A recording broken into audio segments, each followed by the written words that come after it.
We shall now have the opportunity for silence prayers or meditation.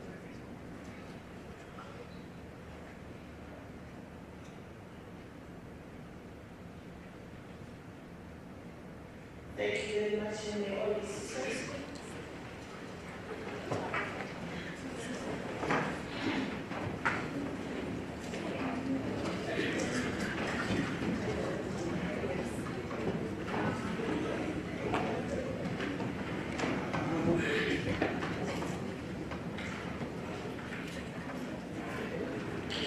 Honorable Premier,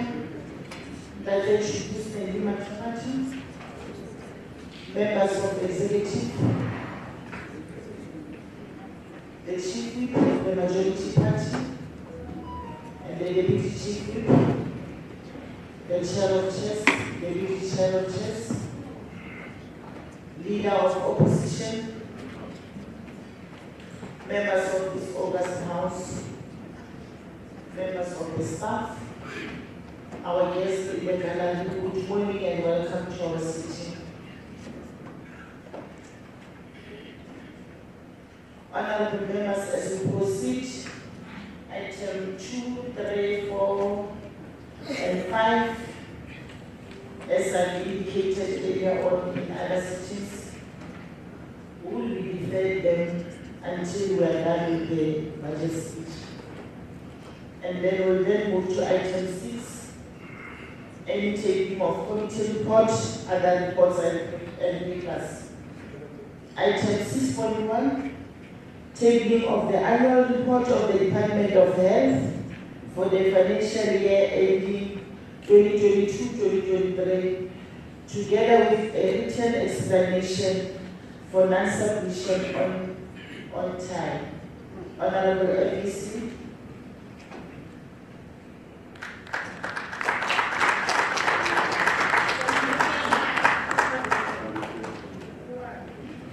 Honorable Speaker, Honorable Deputy Speaker, Honorable Premier, members of the Executive Council, Chief Whip of the ruling party, honorable members, our guests, good morning.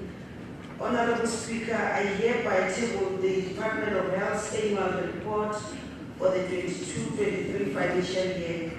Honorable Speaker, we regret to tabulate this report this very late, and it is unfortunate that the department finds itself in this position. This was due to the fact that the Auditor General of South Africa only finalized and submitted the audit report to the Department of Health by end of January 2024, and on the 30th of January 2024 at 18:27. Following the receipt of the AG's report, the confirmation to print the tabling of the report was only concluded on the 15th of March 2024 because of the work that we were doing together with the audit committee. Therefore, the process of finalizing this report was an extensive and included the inputs from the audit committee and also back to the Auditor General, hence the subsequent delays and failure to timeously table the annual report to this August House. We have attached all the communication and reference to this effect. I thank you. Thank you, Honorable MEC.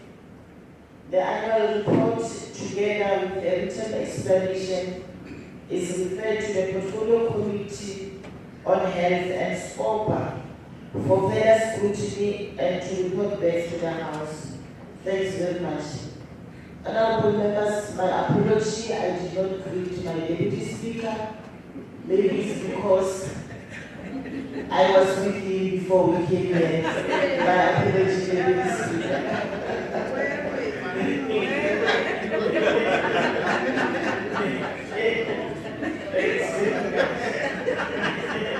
Let's proceed, honorable members. Let's proceed to item 7, orders of the day. Second reading, presentation of budget votes and schedule of the Limpopo Appropriation Bill 2024, B02/2024. And we shall now call upon the Honorable Premier, Honorable Chibuseni Matabata, to present the budget bill for vote 1.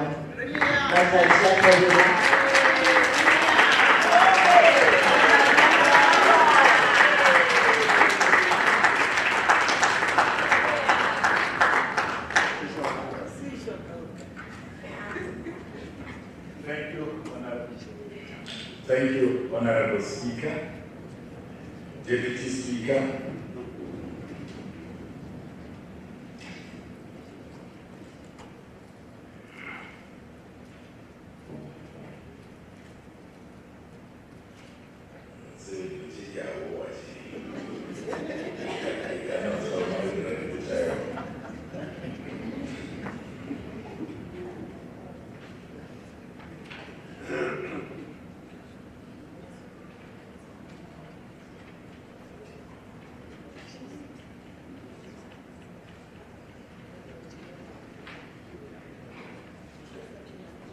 Honorable Speaker, Mayor Rosemary Molapo, Honorable Deputy Speaker, Ndate Chitare Kamatibe, Honorable members of the legislature, members of the Executive Council, Chief Whip of the African National Congress, chairpersons of various portfolio committees, esteemed members of the Provincial House of Traditional Leaders, leaders of other political parties, members of the media, distinguished guests, ladies and gentlemen, Dimachero.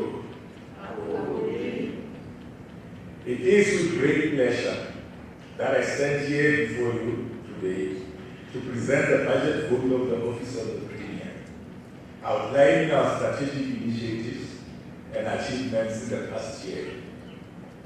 The Office of the Premier plays a crucial role in providing leadership, coordination, and support to the provincial administration through 3 key programs: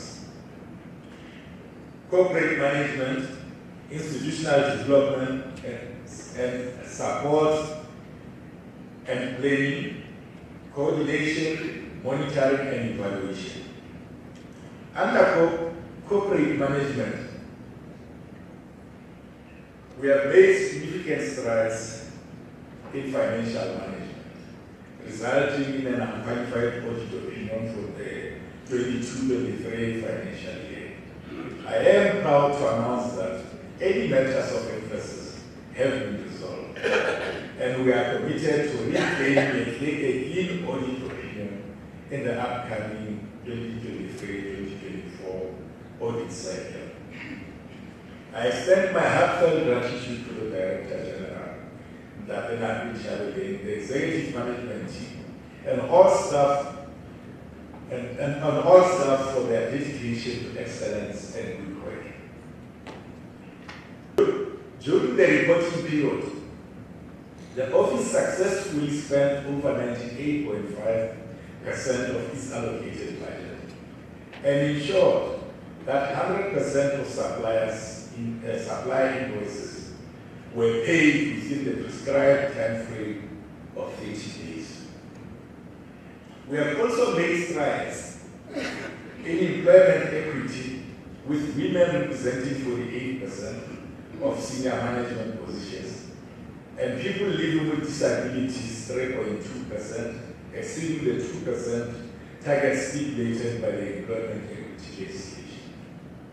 As we strive to build a capable, ethical, and professional state, we have awarded bursaries to employees at all levels to further their studies in the 2023-2024 and 2024-2025 financial years.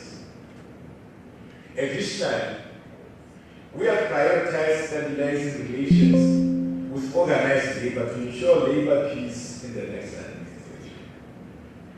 To streamline our recruitment processes and improve turnaround times in filling vacancies, we are finalizing the development of an electronic recruitment system to be implemented in the 2024-2025 financial year.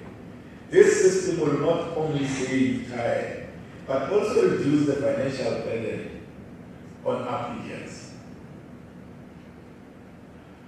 For the 2024-2025 financial year, the office has been allocated 506.2 million rands, a 10% increase from the previous year, with 84 million rand earmarked for provincial priorities.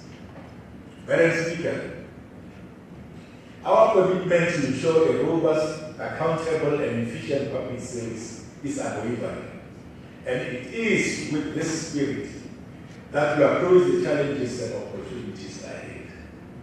At the outset, it is imperative to address the status of the filling of heads of departments' roles. And as we transition into the 7th administration, we are faced with a significant number of vacancies in critical departments, including health, agriculture, education, and public works. However, what gives this office hope is that the preparation for the 7th administration is already underway, with a focus on ensuring a smooth transition and the prioritization of filling these vacant roles. Our efforts in preparation include capacity building for the members of the Executive Council, HODs, and staff in the MEC's offices. To enhance our administrative efficiency, 10 departments have successfully reviewed their organizational structures, with the Department of Social Development nearing the completion of this review process expected by the 30th of April 2024. The Office of the Premier and the Limpopo Provincial Treasurer are set to review their structures in 2025. Additionally, we have allocated funds to assess the feasibility of establishing a provincial shared service model, aiming to optimize departmental functionality and free up resources for service delivery. This is expected to be finalized before the end of the 2024-2025 financial year. Our dedication to building the capacity of our public service is demonstrated through the Limpopo SMS capacity building program. With an investment of 15 million rands from government revenue, we have trained more than 540 SMS members in various workshops and courses.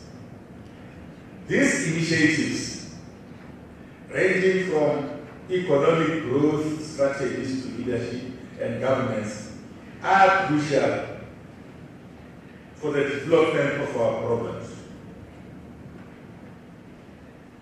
Notably, almost 140 beneficiaries graduated from the Vance School of Business on October 2020, on the 20th of October 2023, equipped with skills in public leadership, infrastructure planning, and economic development. Ladies and gentlemen, honorable members, as we navigate the path towards economic prosperity in Limpopo, the cornerstone of our strategy lies in the empowerment of our citizenry, particularly the youth, through comprehensive skills development. Guided by the Limpopo Human Capital Investment Strategy, we have embarked on a transformative journey, establishing strategic partnerships with sector education and training authorities and other stakeholders. I am proud to announce that through these collaborations, we have witnessed a phenomenal investment exceeding 1.2 billion rands from SETAs between 2021 and 2023. This investment directly benefited over 26,400 young individuals, equipping them with vital skills for our economy, or relevant to our economy, the needs of our economy. Currently, an additional investment of over 44 million rands is benefiting more than 860 young people, thanks to the concerted efforts of MISETA and SETA.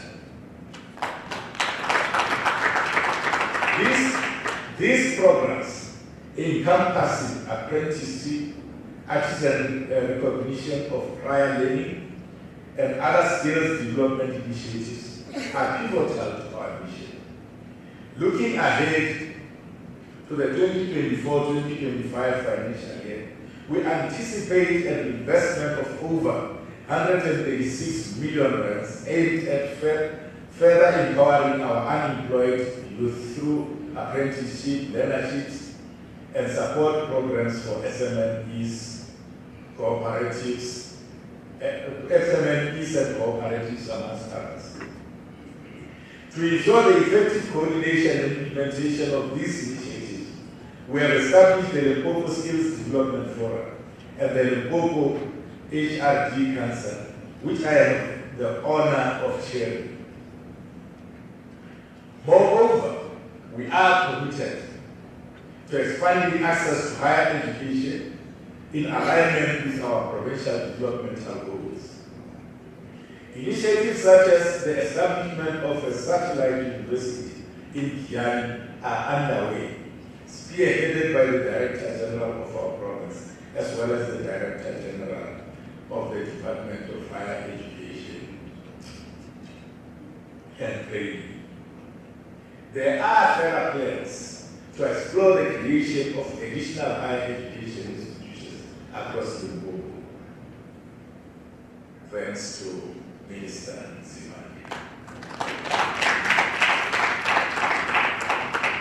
In addition, we have also piloted training on strategic leadership for senior traditional leaders, which was well received. Having welcomed this feedback, the office is directed to ensure the mainstreaming of this kind of intervention. We therefore believe capable institutions of traditional leadership are critical to us building a developmental state. In our quest for economic sustainability, we are focused on ensuring that our provincial business enterprise or Schedule 3D entities are self-sustainable. Following the adoption of SCOPA resolutions, we have developed and implemented a turnaround strategy guided by a multi-stakeholder steering committee chaired by the Director General. This strategic approach is crucial for reducing dependency on provincial fiscal allocations and promoting economic viability. Lastly, Honorable Speaker, SCOPA directed that we should improve greatly on the issue of consequence management. I am happy to report that the Executive Council has adopted the Provincial Consequence Management Framework. The Office of the Premier and Provincial Treasurer will ensure its implementation. Honorable members, our office has been actively working towards enhancing the quality of life for vulnerable groups, including women, youth, children, older persons, persons with disabilities, and military veterans. A notable initiative is the Limpopo Youth Fund, which has supported 64 youth entrepreneurs with over 3.2 million rands in funding, aiming to combat poverty, unemployment, and inequality. The beneficiaries involved in sectors like agriculture, hospitality, manufacturing, retail, and services. Efforts to support military veterans have also been intensified, with the Military Veterans Development Plan being a focal point in our agenda. A total of 241 military veterans have been registered in the database. 131 have received educational support, and 140 have been trained in animal production. Additionally, 33 houses have been constructed for veterans, recognizing their sacrifice for the country.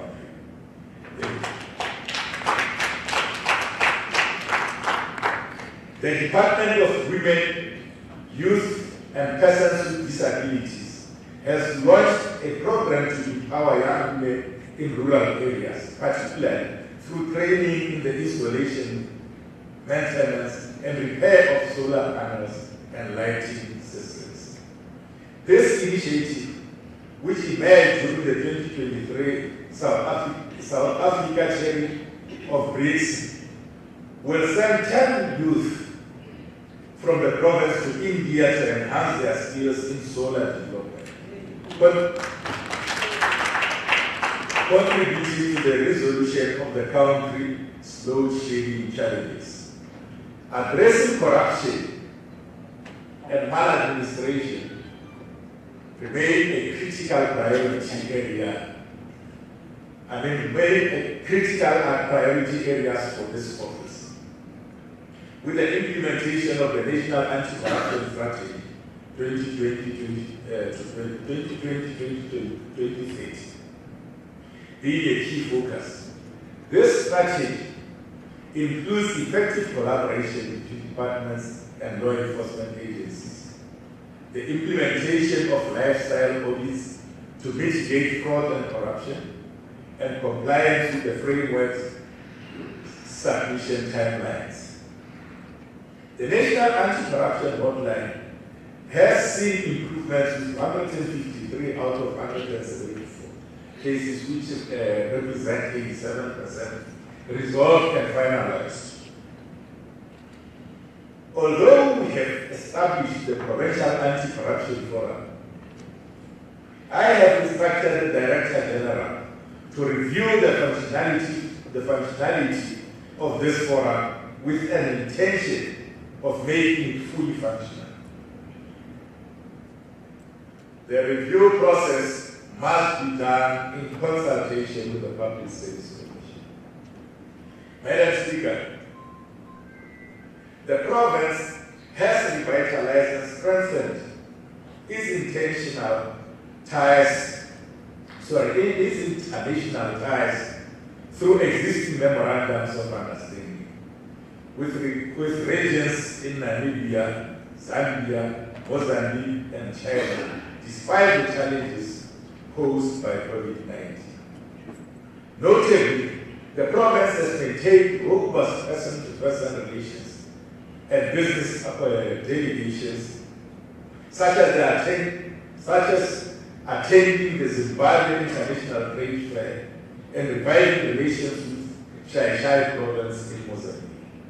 Additionally, educational and technological collaboration with Chinese provinces, including an extensive study program and the establishment of Green Technology, Confucius Institute, underscore the commitment to international cooperation.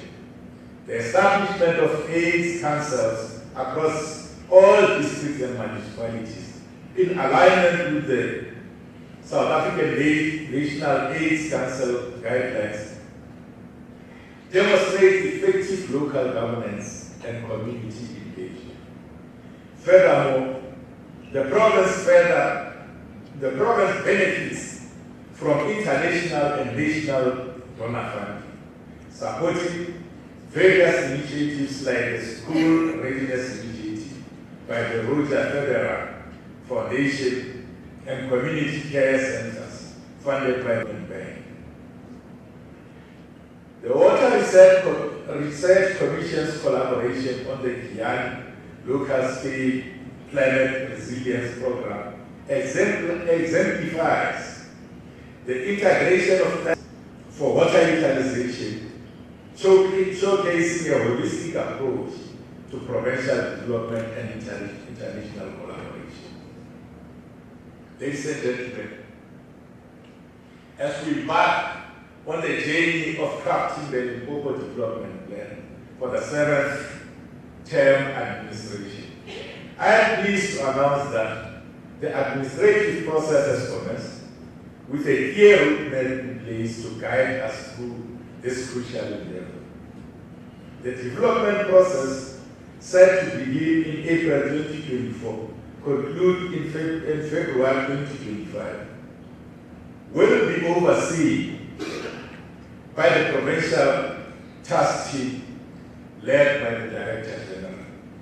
In parallel, the Office of the Premier is spearheading the development of the Limpopo Rural Energy Strategy, aimed at promoting the deployment of renewable energy technologies and services. With 2 phases already completed, session yielding valuable insights, we are on track to adopt the strategy by July 2024. The implementation of the district development model in response to the President's directive has been a priority for our administration. With the intergovernmental relations framework in place and progress monitored through action plans, we are committed to joint planning and service provision across districts. We had a successful presidential institute that assisted in remaking our resolve and focus to effective coordinate the 3 spheres of government through effective service provision. Out of that, a subsequent district elected us to the gaps and areas we need to concentrate on as we move to Bombani and Bembe in the new financial year. As we move to Bombani and Bembe in the new financial year. Furthermore, recognizing the challenge in water provision, I have engaged the Minister of Water and Sanitation to implement an integrated program to deal with water challenges in Limpopo. I therefore direct the forthcoming administration to give this matter a strategic priority. Additional water provision from support water requirements for the Vembe district, including the Messina Makado SEZ, underscores our commitment to sustainable development. In conclusion, our journey towards a more efficient, accountable, and service-oriented public administration is ongoing. The initiatives outlined today are testament to our commitment to the people of Limpopo. Together with your support, we will continue to build a province that is prosperous, inclusive, and reflective of aspirations of all citizens. Madam Speaker, it is my honor to table before this August House the 2024-2025 budget vote for the Office of the Premier for Appropriation. Yeah, thanks.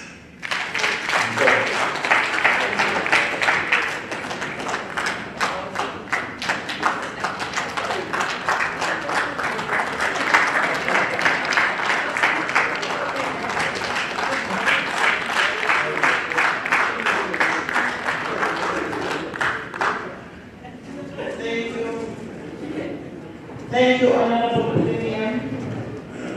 The budget speech, together with its supporting documents, are referred to the Portfolio Committee on Public Administration for consideration and to report back to the House. Let's proceed to item 7.1.2, and we shall now call upon the Honorable MEC for Public Works, Roads and Infrastructure, Honorable MEC Raphael.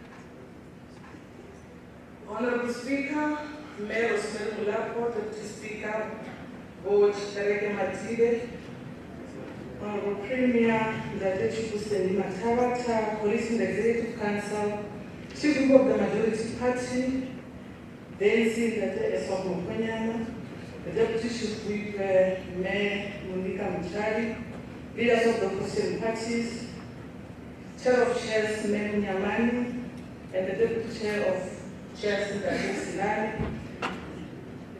and happy birthday to you, the chairperson of the Portfolio Committee, Nelma Appropriation, and other members of the Portfolio Committee, members of the Provincial Legislature, Director General of the Province, that they Channel, the AG of South Africa, board members of the Road Agency Limpopo, as led by Dadema Duperalibik, the acting head of department, Mr. Pukunzi, who was celebrating his birthday yesterday also. Happy belated birthday, Mitoti. The Chief Executive Officer of RAL, Date Maleke, Chairpersons of CEOs of other state-owned entities and of departments of our provincial government, members of the media, it is my honor and privilege that I stand before you today to present the last budget vote of the Department of Public Works, Roads and Infrastructure in this fifth democratic administration. This budget vote comes a few weeks after the presentation of the State of the Nation address by President Cyril Ramaphosa and the State of the Province address by Premier Hussein Matawata. Standing in front of this August House representing the ANC, I'm honored that through our collective efforts, we have pushed back the apartheid years that saw infrastructure development limited to many so-called white areas of the old South Africa.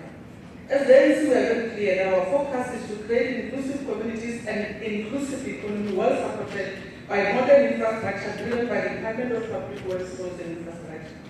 Delsi of Lutuli, Tambo, Mandela, Mapoto, and other scholars of the liberation movement has taught us that the projects and programs we implement must not be piecemeal. They taught us to ensure there is an integrated overall development strategy to ensure legitimacy of our work in communities. Let me simplify why we are here so that some of us don't miss the point we are making through this budget vote. I'm saying this because the impact of our commitments here today will be felt for many years to come. I must emphasize that we are talking about hard infrastructure, training and skills development through our projects and programs. Honorable Speaker, infrastructure development is essential for the survival of people here in our province. It supports every facet of our people's livelihood, be it in agriculture, tourism, mining, retail and financial services. It is the lifeblood and the oxygen of our economy, without which we will stagnate and diminish our growth prospects. This means for the well-being and survival of our people in the rural villages, townships and towns to the collaboration between individuals to achieve communal goals. For example, healthcare, talking about clinics and hospitals, and educational services, schools, civic colleges, etc., are essential to our people's survival and productivity. Roads and bridges make economic activities within and between provinces possible. The state powers the provincial economy in many ways. With quality infrastructure, we are giving our people an advantage to have a better aim. We are about critical and good roads, bridges, as well as facilities like hospitals. Without connectivity, viewed from a national security point of view, are dead in the water because the impact without such facilities will be dire. The NC government has led the way in ensuring economic prosperity of our people. We build schools, libraries, clinics, hospitals, recreational facilities, ports, cultural institutions. We are doing this to create and maintain connections as well as to encourage the development of social capital, the transfer of skills and creation of strong communities. As we present this budget vote, Honorable Speaker, we take comfort in knowing that our work directly impacts on the relevant strategic objectives of the National Democratic Revolution, which is to deepen democracy, expand our people's well-being, and to create a better life for all inputs and social provision. Honorable Speaker, allow me to highlight some of the milestones that are achieved by the Department in the space of infrastructure development. In the 2019-2020 financial year, when the sixth administration came into office, we commenced earnestly with implementing the medium-term strategic framework, which set 7 priorities on the current administration. Amongst them being economic transformation and job creation, skills development, and social provision. This shows the infrastructure had to support in order for the priorities to be realized. The past 5-year period we started in 2019-2020 financial year to 2023-2024 financial year. The department delivered socio-economic infrastructure facilities that the province has been able to utilize to render services to our people. These facilities have not only been able to accommodate teaching and learning, including skills transfer and healthcare services, they have also been able to contribute to economic transformation agenda of government towards building a better life for all. In the process of implementing this infrastructure projects, leg-owned businesses, especially small, micro, and medium enterprises, were able to benefit and grow from contracts awarded as part of the broader government empowerment scheme in the sector. This empowerment of SMEs was a deliberate policy decision of this government that a minimum of 30% of the contract value should be subcontracted to competent and capable small businesses. Of that decision. In this category, we are forthright and discounting the negative and destructive tendencies of the so-called construction mafias. The construction mafias must be eliminated, working together with the law enforcement agencies. We only have space for legitimate business people, not criminal gangs masquerading as business people. We implore communities to be on high alert and report such incidents wherever they are applicable. Honorable Speaker, allow me to go into details on what we have been able to do in the different programs of the department and its entity, Road Agency Limpopo. Under education, the department has been hard at work. We believe our learners deserve to be taught in completed, functional and safe school infrastructure facilities that are conducive for teaching and learning. We are working tirelessly with the Department of Education to implement school projects across the 5 districts. In the 2019-2020 financial year, the department completed projects. The schools in Limpopo are Maridi Secondary, Muvemi Primary School, Frank Mukasokule Primary, and Mpagani Primary School. If I'm not pronouncing well, let me know the deputy speaker. In Mopani, they are kept the Raleigh School, Zaba Secondary School, Mahunzi Primary, Motagawa Machara, and Malibadu Primary. In Waterbank it was the DG Secondary School and Mashawani Primary in Limpopo District. So Honorable Deputy Speaker, you will explain to Honorable Magama in his contribution. In the 2022-2023 financial year, the department completed construction of 5 school infrastructure projects, which are as follows. All-day private school in Sunabarona and Limpopo District, Idera Secondary School in Blankwater in Mopani District, Marude Primary School in Toyando, Venda District, Ledumbe Mabume, and Mataraume Primary School in Masumule Park, and Waters Wood Village, respectively, under Sukule District. Honorable Speaker, in the 2023-2024 financial year, we began construction of 27 school projects across the province. 7 of these school projects have been completed. 16 new projects will be completed in the 2024-2025 financial year, and 4 will be completed in the 2025-2026 financial year. And I can primary we have to thank you so much for your support. It has but your contribution, the completion of Maputana. Libraries and Traditional Council Infrastructure, the Department implemented Traditional Council Offices project as part of upholding the province's commitment to support and honor traditional leaders as they enhance the work of government at the local level. We're able to complete the following offices in Limpopo District. There are Davula, Rambuda, Mpapuri, and Masia Traditional Council offices. In Skokuna, we completed the Go Manchidi and the Mahashwa Tagane Traditional Council offices. In Limpopo District, we completed the Khali Traditional Council offices. Honorable Speaker, we are in the process of completing the Davana, Rapana, Mamazipe, Manoke, and Majete Traditional Council offices as committed in the 2023-2024 financial year. A new contractor has been appointed to continue with work on the Rakoni Traditional Council office, which will be completed in the 2024-2025 financial year.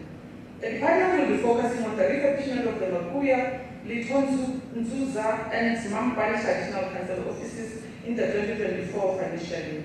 For the people of Limpopo and Mopani District, the department delivered the Skeleton Library in the Limpopo, Mabalani, Raginate libraries in Mopani District respectively. In 2023-2024 financial year, the department has been constructing libraries in Shauru, Mampani, Tweefontein, and Bushawel, which are at the different stages of completion. 3 more libraries will be implemented in the 2024-2025 financial year, and they are at Hamakuba, Bungeni, and Matlekere villages. The department has been moving while in the implementation of the Limpopo Traffic College with accommodations block A and B completed on behalf of the department. The college is in the Limpopo district. Construction of block C is underway along with the construction of the new canteen.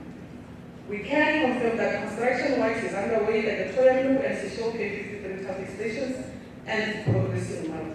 It was also our responsibility to ensure that infrastructure to support the agriculture sector and was made available, and to this end we delivered the Mule and Bilabila agricultural centers in Capricorn and Waterberg districts. This was done to bring services closer to the people. The Thomas Dal Museum in Venda is restored to its former glory as part of preserving the province heritage sites. Other infrastructure projects refurbished are Halame Nature Reserve in Mopani, the Taba ICT Female Surgical Ward in Mopani, 40 Paul Kruka Street Office Building in Capricorn, Yani Chamber Hall in Mopani, Koyando Government Complex in Bambe, and the Wahu Legislature in Capricorn District. Honorable Speaker, working together with the Provincial Treasury Office of the Premier, we have invested time and resources in the development and improvement of our long-term planning framework for provincial infrastructure, working together with the Provincial Treasury and Office of the Premier. It is true that cost containment and budget has slowed our performance in the 2023-2024 financial year. Despite this challenge, we take pride in affirming that our dedication and sustained investment in enhancing the planning and execution of infrastructure enabled us to mitigate the effects of these measures.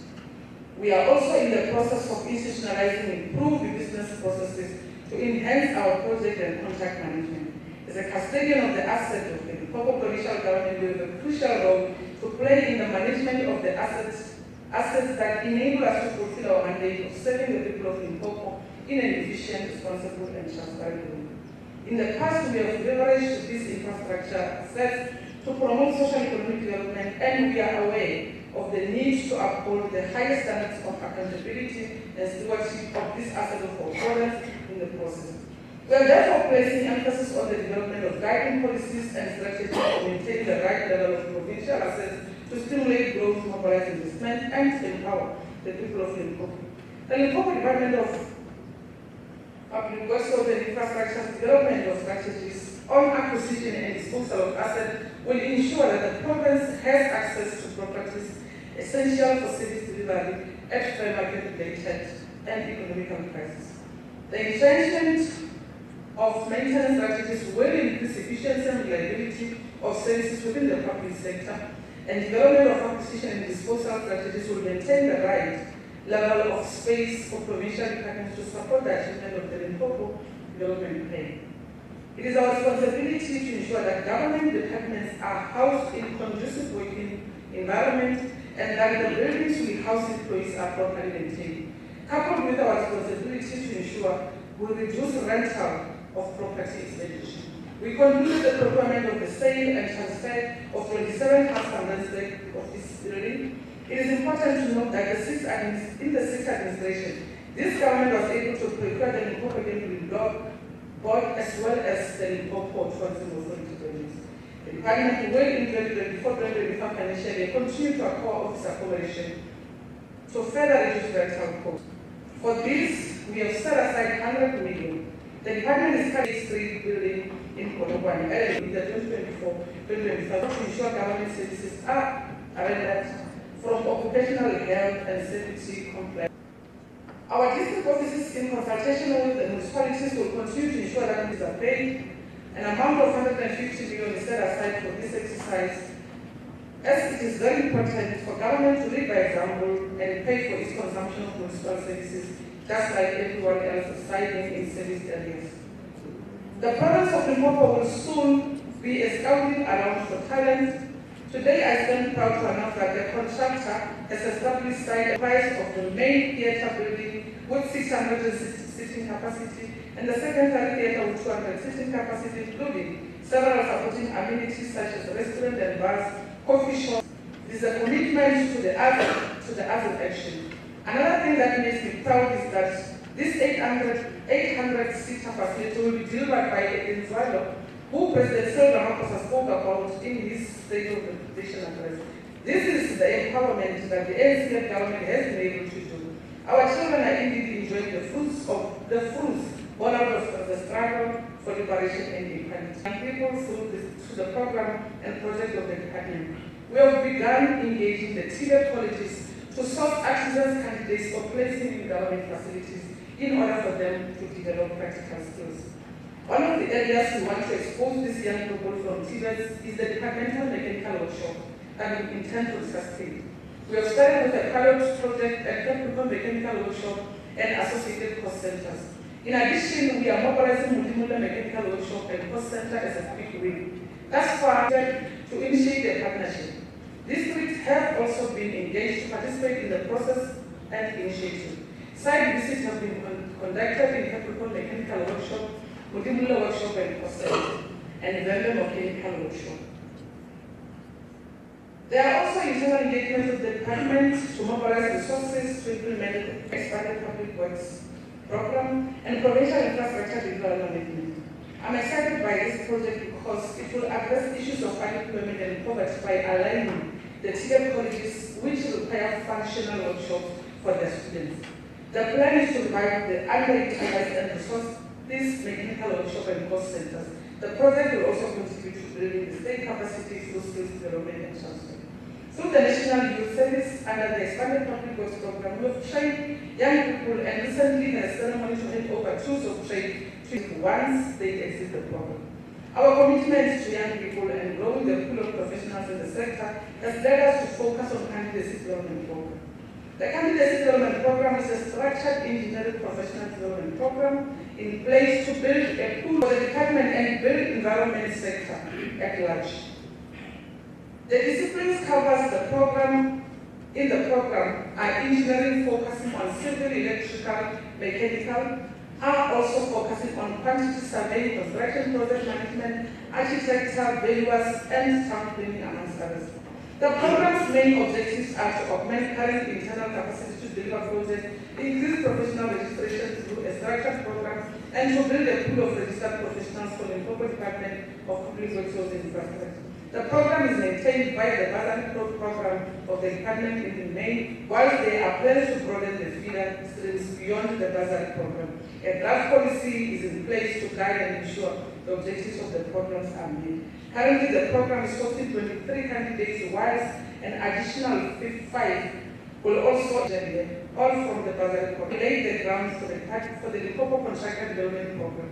We have entered the second phase of the Limpopo Contractor Development Program, known as Bubu Period Program, or province, of which the first phase was completed in 2022. By the 1st of April 2024, we will be enrolling 36 young aspiring and emerging contractors who are currently at CIDB Level 2.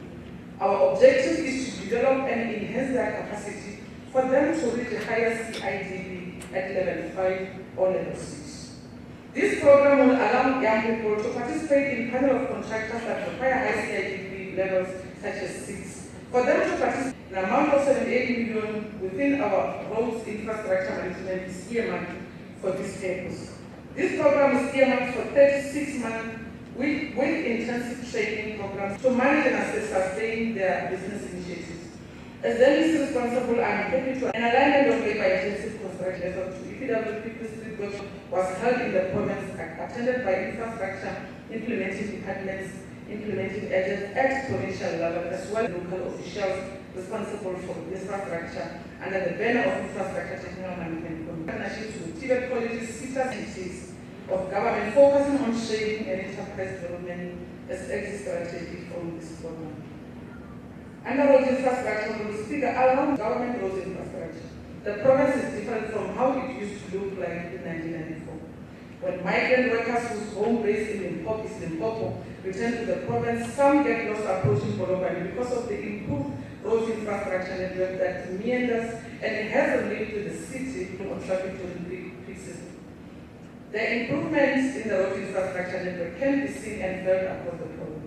In the past 5 years, we have completed 149 road work projects comprising of upgrades from gravel to tram, preventative maintenance and attending to flood damaged bridges. X concentration was on preventative maintenance, which accounts to 64%, which is 95 projects. Upgrading work is 20% with 30 projects of the total projects, and we will from Mama Jonia to Road D885 in the Capricorn District standalone. We have created employment in all road infrastructure projects where construction has begun. We have been hard at work to ensure that we reduce the number of unpaved roads in the province by forming strategic public-private partnerships with Progress Mine. In the Waterberg district, RAL has entered into a memorandum of understanding and a memorandum of agreement, actually, with Northern Platinum securing up 41 million in funding entirely provided by the Northern Platinum. This initiative aims to enhance the bridge and upgrade a 3-kilometer stretch of road D2357 connecting to road R511. Having commenced in November 2023, the project is presently at the 2% completion stage. The target is to complete it around August in 2024.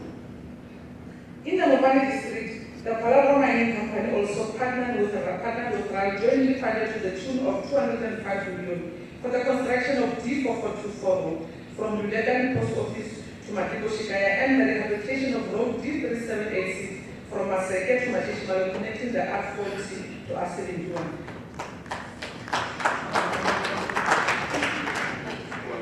You will see the beneficiaries of some of these projects.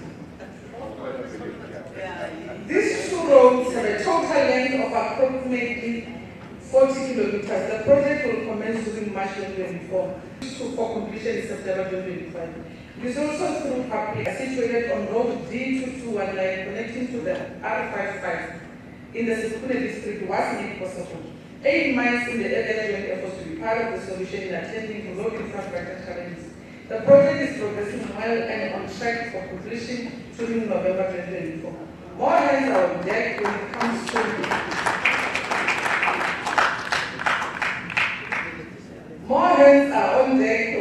to attending to road infrastructure challenges in the province. Through fruitful engagements with the National Department of Transport, an agreement was reached that 19 critical road networks in the province will be maintained through Sangam. The only beneficiary that I never had claiming hands is for my team. Furthermore,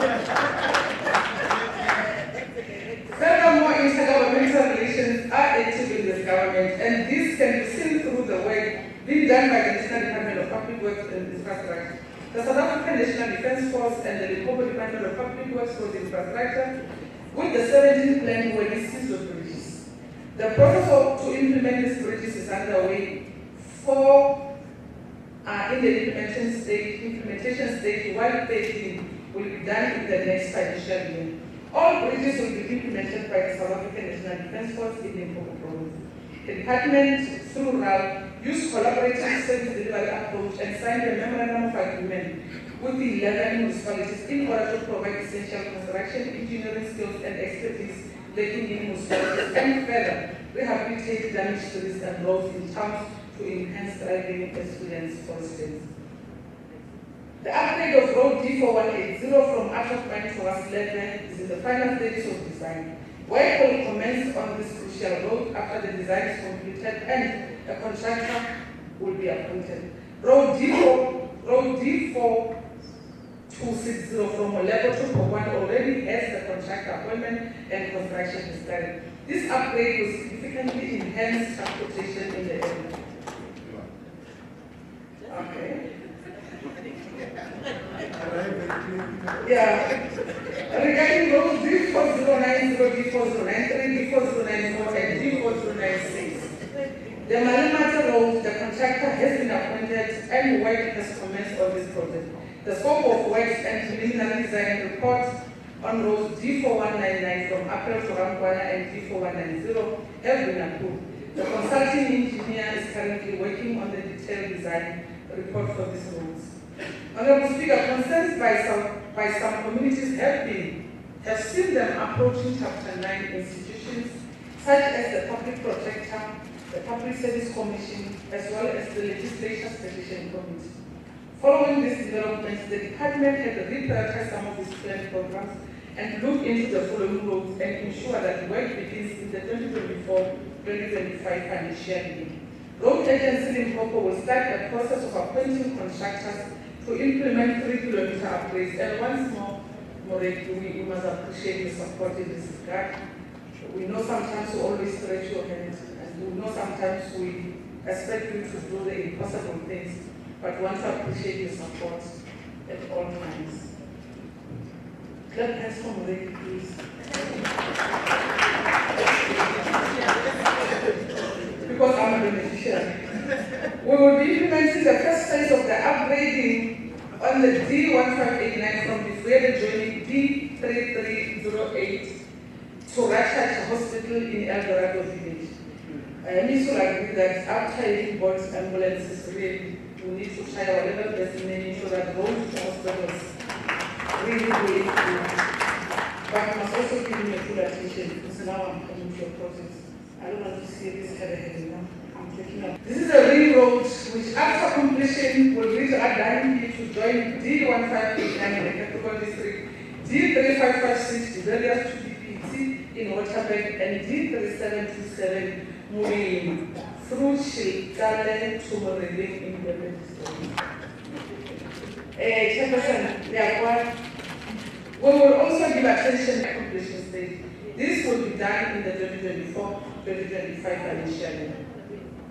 The department understands that these interventions might be involved in an ocean province will be prioritized. Honorable Speaker, the department has been hard at work and currently road agency rehabilitation project, of which 52 of the projects are under practical Commission. The process is ongoing. The department is attending to the unpaved road network to ensure that it is drivable. In October 2023-2025, 25 graders and 1 excavator and 17 light delivery vehicles were procured in order to augment the number of plants in our district. I agree Mureki does not talk about service delivery in his speech here. We must also appreciate it, because when we approach this office to say one to start to take the cost centers so that the work of rehabilitating our roads from the departmental point of view becomes indeed releasing, and we are seeing progress in that regard. During the period under review, the department also plans to regravel 110 kilometers of gravel road, and to this end we have achieved that target. The department plans to do 552 meters of blacktop patching for the year under review, and that target was also achieved. 3,406 jobs were created. In the 2024-2025 financial year, the department will continue with a target of 325,000 square meters of blacktop patching. The department will further procure more yellow fleet with the earmarked 100 million allocated by Treasury. All this is being done to connect people and businesses and in turn stimulate the economy of the province. We have said and continue to say we will reach all corners of the Limpopo province. However, just not at the same time. People of Limpopo, as you can see, the wheels of delivery are in motion. Honorable Speaker, all the work that needs to be done in this department is dependent on capable warm bodies attached to an organizational structure in place. To this end, we are implementing the recruitment plan to ensure vacant positions are filled in order to service the province. This is one department where natural attrition is high, and it becomes important to move with speed in this regard. We have since been able to fill all executive management positions and currently in process of recruiting in line with the strategy. We are focused on ensuring that the capacity we get is able to contribute to drive towards implementing the clean audit strategy and eventually move forward to a better audit outcomes. In terms of financial year performance, the department has been improving expenditure over the years, having moved from overall 89% expenditure in 2019-2022 financial year and 97% in the 2022-2023 financial year. In the 2023-2024 financial year, we anticipate to spend 99% of the allocated budget. We are confident that expenditure in the 2024-2025 financial year will continue to be on an upward trajectory. The allocation of the department, the affiliated beneficiary was Honorable Marco when she was claiming alone. The allocation of the Department of Public Works and Infrastructure for 2024-2025 financial year is 5.272 billion. Wow. This is where you are going to tap in. You can still get this. All the process are being mentioned. The allocation is distributed as follows: Program 1 Administration 458 million, Program 2 Infrastructure Operations 1.53 billion, Program 3 EPWP 74 million, Program 4 Road Infrastructure 3.647 billion. The department will be transferring 2.5 billion to road agency Limpopo. The allocation of 2.5 billion is comprised of equitable share of 1.1 billion and provincial road maintenance grant of 1.4 billion. The entities responsible for upgrading, rehabilitation, and preventative maintenance of provincial roads. Honorable Speaker, before I wrap up, let me say this: although we have marked up some major successes, we have also recognized a number of challenges in our efforts so far. One issue that has emerged is the question of the fiscal responsibility for the ongoing maintenance of new infrastructure and the measures that need to be in place to ensure that work skills developed during construction are carried over into the maintenance period. How can I forget the important issue of ensuring that facilities such as schools and clinics in rural become and are directly linked to broader development initiatives such as electrification, water and sanitation, rural access road, telecommunications, and so on. A critical element of the provision of infrastructure is to ensure that these projects and programs translate into social transformation. It appears that we have proceeded quite far in our efforts to address the backlogs, but it is clear that more still needs to be done. Without doubt, in many areas, we have begun to reap the benefits of earlier economic decisions, and a greater resource base for such infrastructure expenditure is now possible. As this department, our focus is on improving the implementation of our program and improving the functioning and performance of our entity and facilities that are provided. For instance, as I conclude, I would like to thank the Premier of the province, for entrusting me with the responsibility to serve in his administration. Thank you, Matajas Kabinwa, for your guidance and leadership. To my colleagues in the executive, thank you for working this journey with me. To the chairperson of the portfolio committee member, Appropriation, and the chairperson of SCOPA, Honorable Donald Slamlel, thank you for inputting constructively to the work we do and taking us to task as to represent the people we serve. Thank you for agreeing to report to public work rules and infrastructure on a daily basis and providing that much needed referral board and to the CEO, Mr. Gabriel Mandek, together we traveled this province with one objective, and that was to deliver both infrastructure to the people. Thank you for cooperation and commitment to the mission at hand. Continue to do well in this space. The entire group was family here. The work that we did together speaks volume, and I thank you for being part of this team. To the support staff in my office and protectors, we went, we saw, and I believe we conquered. It has been a pleasure to walk side by side, my absence in your life, for allowing me to do the work for the people, and for supporting me in my highs and my lows. I really appreciate you. In conclusion, indeed, there is no ignoring or even denying that work has been done by this government. Under the leadership of belief, driven by a desire to drive their own line. Thank you.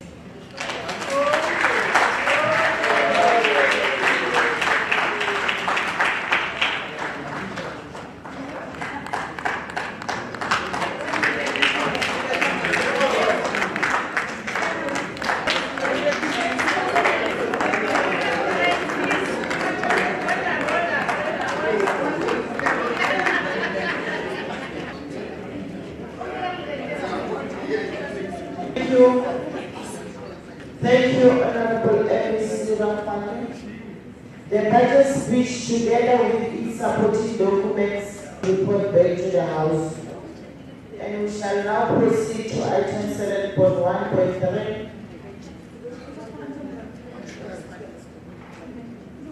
And call upon the Honorable M.C. for Health, M.C. Dr. Ramachura.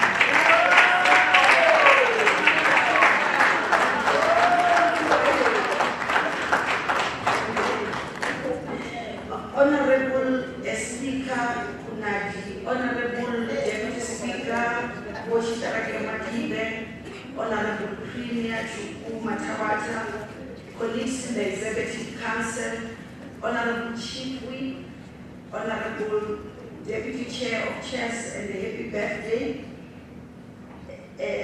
Honorable Chairperson of the Portfolio Committee of Health, Honorable Simon Martin, Honorable members of this August House, the members of the opposition parties, the Director General of the province and all our heads of departments who are present, our traditional leaders who are here, and also our traditional health practitioners, leaders of the religious community, all our invited guests, ladies and gentlemen, the Macheroni, Ausheni, Torera, Kuyamore, Slojile, good morning.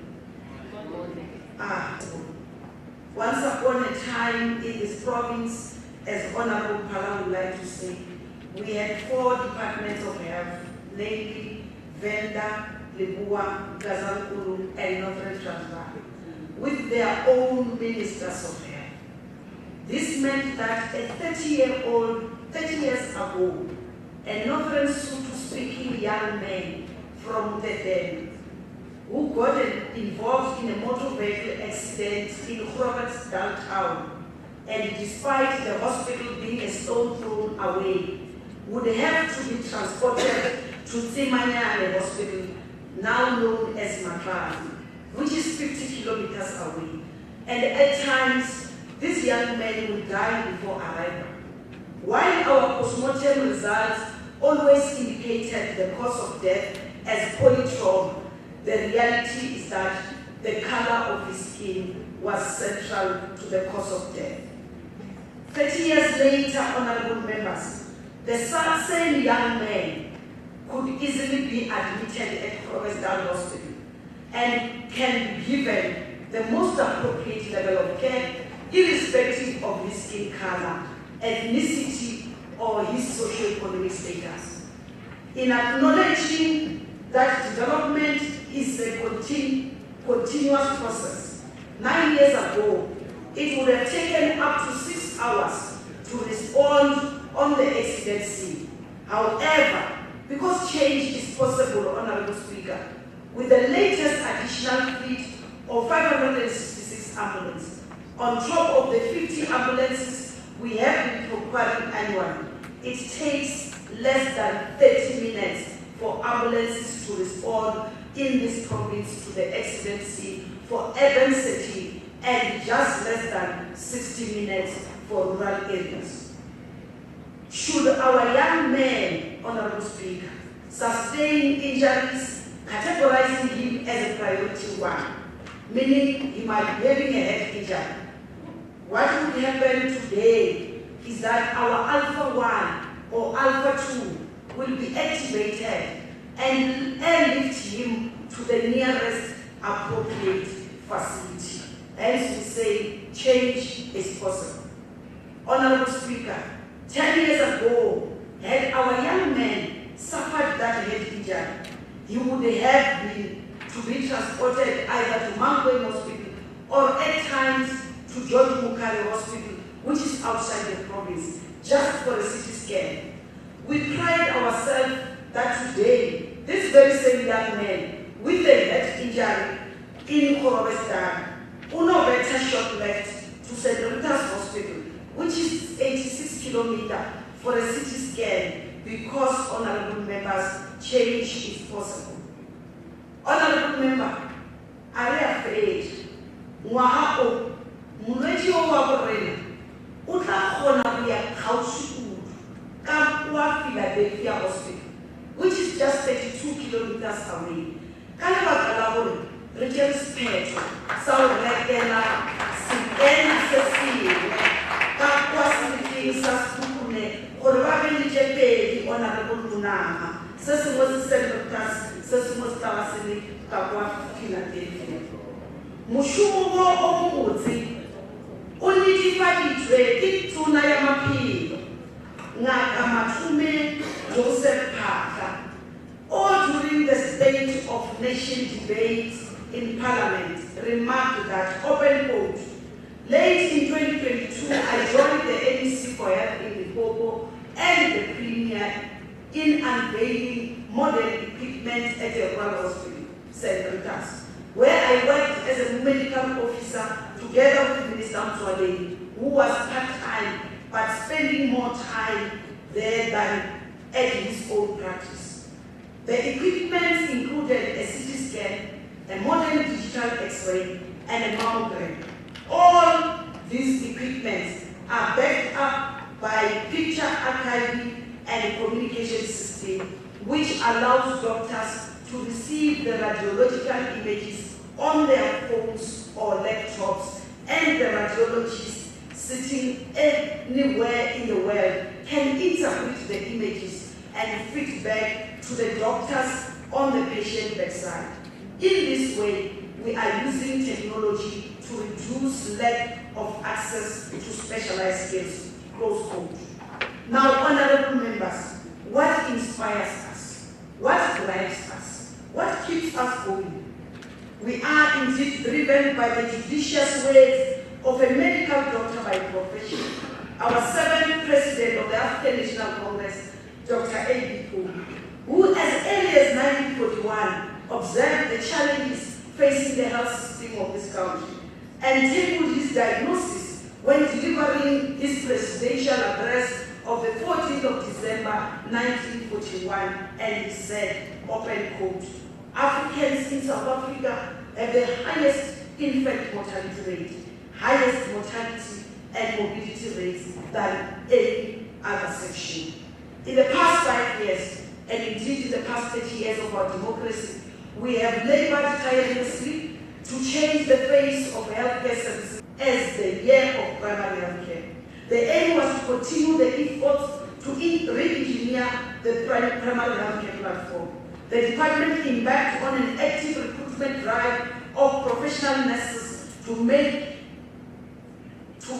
good on the commitment made to extend the service hours of our clinics. To date, a total of 638 professional nurses posts were advertised just for this financial year, of which 558 are already filled and they've already resumed their duties. Through these appointments, Honorable Speaker, the department managed to increase the number of facilities that are rendering 24-hour service. Today, we pride ourselves as a province because a total of 217 primary health care have been activated to render 24 hours. This number will continue to increase every month. For instance, just to mention a few, a total of 40 clinics are going to be activated to render 24 hours, not because we are going for elections, because it's the right thing to do. The municipality will see Mukamo Clinic and Spuruwe Clinic rendering 24 hours. Greater Dian will see Basani Clinic, will see Mukaba Velen Clinic, will see Muyeshe Clinic, just to mention a few. We are going to have Panama Clinic, Mutane Clinic, and many others. Collins Chabani Clinic. We are going to have Manarela. We are going to have Helder Butter Clinic, Makado, Habo Emisi Nandi, Flayfontaine Clinic, and Madara Clinic. Just to mention a few. Not bad. Habo Honor. We are going to see Gifrede, Innermal, All Days, Denron, and many more. I can go on and on and on. That will be proudly brought to you by the African National Congress-led government, the government that loves its people. Honorable members, our target for IG Clinic for the current financial year is 20%. We have already managed to surpass this target and we are at 40%, which gives us a total of 194 clinics. But we are acknowledging that the progress has been made. However, we are not satisfied because we want all our clinics to meet the target, to meet the IG clinic status, because for us to fully implement the national health insurance, we need to get our clinics to achieving the ideal clinic status. Honorable Speaker, our President General, who continue to inspire us, Dr. A.B. Puma, further instructed us to pursue full extension of public health and preventative health measures to all South Africans in his speech, in particular those who are previously marginalized. The success of the expanded program on immunization was realized in 2023 when we reported a prolonged measles outbreak in the province, with a total of 506 confirmed measles cases, but 0 deaths. Because we can manage in the province. The measles vaccination campaign, which we unleashed as the ANC-led government, was able to reach 1,007,651 children. We can assure you, Honorable Speaker, that measles is indeed under control. Honorable Speaker, despite the outbreak of cholera in our neighboring countries, especially within the SADC region, and some provinces in our country, as of today, Limpopo, despite being on the border, was able to register only 8 laboratory-confirmed cholera cases. We are further comforted by the fact that while we've seen mortality rates and going up in other parts of Southern and the country, as a province, we have recorded 0 mortality due to cholera outbreak. This was made possible because not only Honorable Moreki gave us the resources to fight cholera, but Honorable Makam, your mayors, especially district executive mayors, were holding hands together with us. You will remember the meetings, virtual meetings, we will have day and night to make sure that we contain cholera and it doesn't kill our people. Indeed, no one in Limpopo died because of cholera. So through various preventative measures, including burial methods and others, we've managed to appreciate a reduction in HIV positivity rates. Our message is still the same. Honorable members, let's preach abstinence only when you are ready and matured. You can engage in sexual activity. But in that case, honorable members, let's be faithful. If Wapala are condomined. Honorable members, the ANC-led government, the government of the people, has made positive strides towards fighting TB. In 2019, we recorded a total of 11,795 TB cases and a 67% treatment rate. However, over the years, we have seen a decline year in and year out of TB cases. We've seen a decline in loss to follow-up, and we've seen a decline in mortality rate. In 2023, we only registered 8,482 new cases of TB, and we've seen 7%. We believe that this percentage is going to increase because this ANC-led government has made it possible that the multiple drug-resistant TB, which when I graduated, we used to take 24 months to treat them in a TB hospital. Today, we are no longer treating you in a TB hospital because even the multiple drug-resistant TB, you need only 6 months because this government has brought to you those drugs from 24 months to 6 months. Our Musho African National Congress.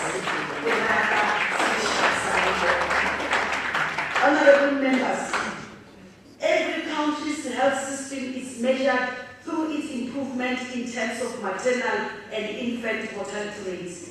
It is precisely for this reason that our forebears, who gathered at Cape Town in 1955 at the Seminole Congress of the People, proclaimed in the Freedom Charter that open quote, free medical health and hospitalization shall be provided for all, with special care for mothers and young children.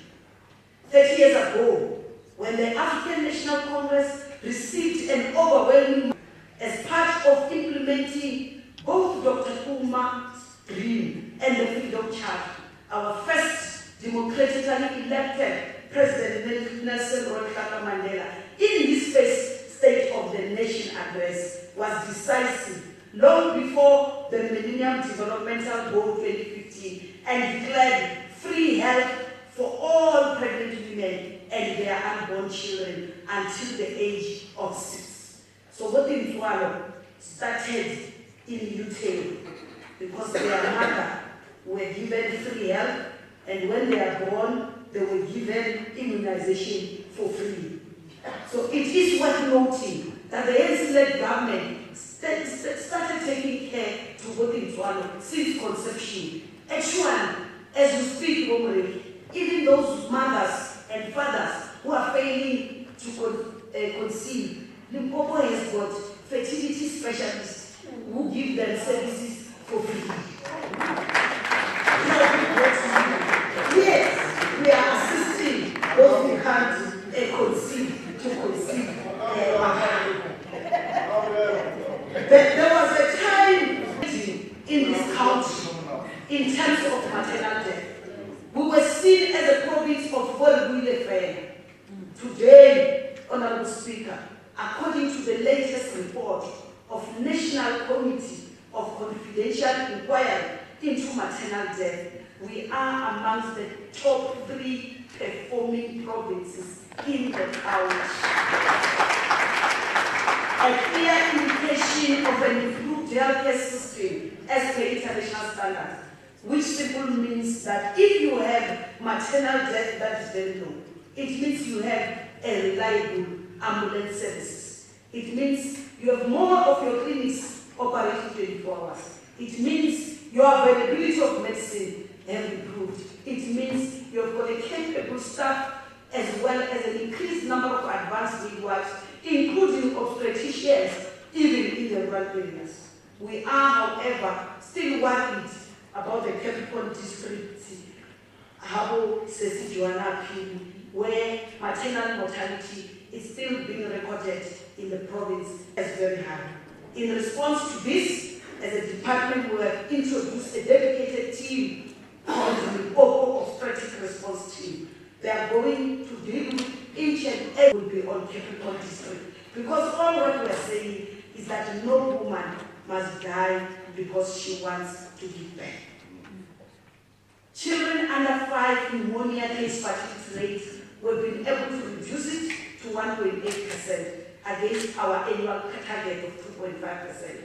The department will continue to work with communities health-seeking behavior and to educate communities on the danger signs in children, while also working with the healthcare professionals to improve case management by implementing standardized treatment care. Honorable Speaker, it is of particular concern to us that despite government spending for MEC Nandi over 26 million nationwide per month towards social grants, including child support grant, we still see an increasing number of children succumbing to severe malnutrition, of which majority of them present in our facility. This is a clear indication that child support grants are mostly not used for the intended purpose. The saying that it takes a village to raise a child rings true, and therefore we must call upon all of us in this August House to protect and defend these children within our communities. Government has done its part. It is up to us as communities and leaders within our communities to protect our children. For us to address maternal and infant mortality, the department committed in this August House, if honorable members will remember last year, that we are going to implement maternal and child center of excellence in 10 of our hospitals and the Limpopo maternal health standards in all our facilities to improve the quality, care, and outcomes of pregnant women. While we've seen the results in there, we must also celebrate that 7 out of 10 of those hospitals have completed the infrastructure aspects of this project and have attained that NCC. Remaining facilities for renovation are, for obvious reason, Chitizini, Bomatibe, Litava, and obvious reason, in hospitals. These facilities will be completed by 24-25 financial year. The remaining 3 hospitals must also attain their 25 financial year. Working with the National Department of Health, 9 years ago, our patients were served food which was not nutritious. During our commitment, we indicated that food forms part of integral embarked on a journey towards overhauling our entire nutrition services in our facility. We are proud to report to this August House that since the launch of the 8-day menu site 5 years ago, we continue to serve our patients with nutritious and 41 revamped food service units. And all these units are managed by qualified professional food service aides, because no one, unless you have studied, can cook patient food. And this is what you can visit our hospitals. Some patients refuse to be discharged, and the 8-day settlement. That is our honorable for himself. that we can join the patient